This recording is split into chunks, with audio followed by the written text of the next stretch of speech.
السلام عليكم ورحمة الله تعالى وبركاته. معكم طارق عمار. بهالحلقة راح اشرح عن أرخص ميكروفون استخدمته لحد الآن أو شفته على الإنترنت.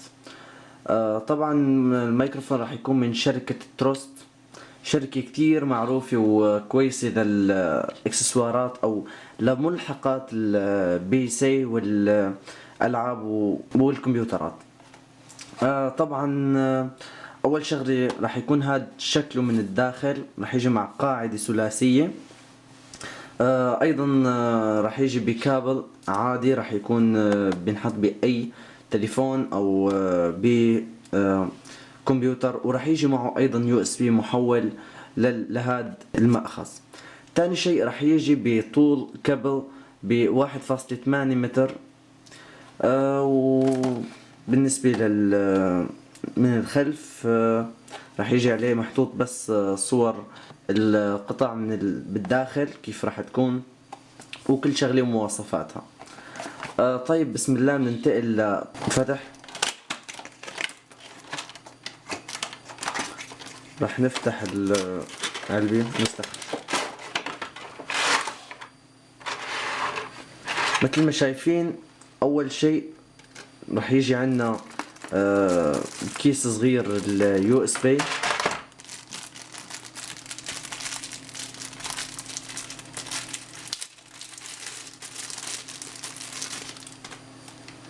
مثل ما شايفين بيجي هون يو اس بي محول للسماعات او ايضا الميكروفون والسماعات.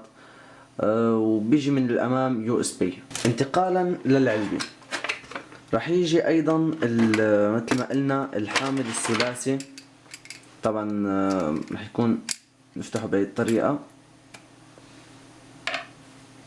وايضا الميكروفون مثل ما شايفين. هذا هو الميكروفون راح يكون. طيب هذا راح يكون الميكروفون، راح يجي الكابل. هذا راح يكون الكابل الخاص في المأخذ او المنفذ.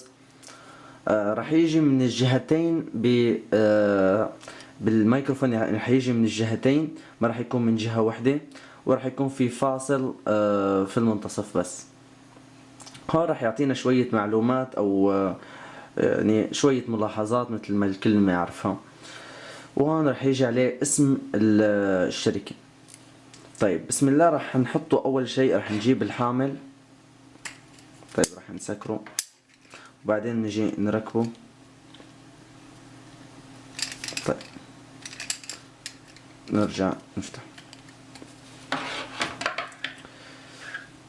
مثل ما شايفين هيك صار بعد التركيب. صراحة عن تجربة ما يقارب الشهر عن طريقه، او يعني تقريبا انا كل الحلقات اللي بسجلها عن طريق هيدا الميكروفون. وراح نعمل تيست عن الميكروفون او عن صوته بالتعديل وبدون تعديل للصوت، وراح نشوف النتيجة.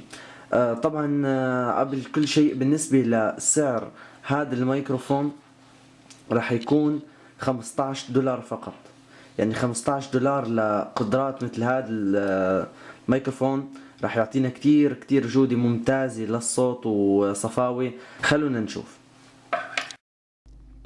السلام عليكم ورحمة الله تعالى وبركاته. رجعنا من جديد. مثل ما بتشوفوا طبعا تجربة الصوت، عم سجل الصوت مباشر، ومثل ما شايفين وضوح الصوت، ما في اي تشويش او اي ضوضاء يعني بالمقطع. الصوت واضح جدا من خلال هذه التجربة بدون اي مؤثرات او تعديل. السلام عليكم ورحمة الله تعالى وبركاته. معكم طارق عمار. بهي الحلقة او بهذا المقطع اللي انتم سامعينه، هذا تم التعديل عليه فقط من ناحية الضوضاء او التشويش على الصوت الخارجي. وصولا الى نهاية المقطع بتمنى يكون عجب الكل. لا تنسوا تدعموني بلايك واشتراك بالقناة ليوصلكم كل جديد. اي ملاحظة عن الفيديو بتمنى تتركوا لي اياها ايضا في التعليقات اسفل الفيديو. واللي جرب المايك يشاركنا تجربته ويقلنا رأيه في رابط شراء المايك من امازون، راح يكون في الوصف اسفل الفيديو. كان معكم طارق عمار، في امان الله.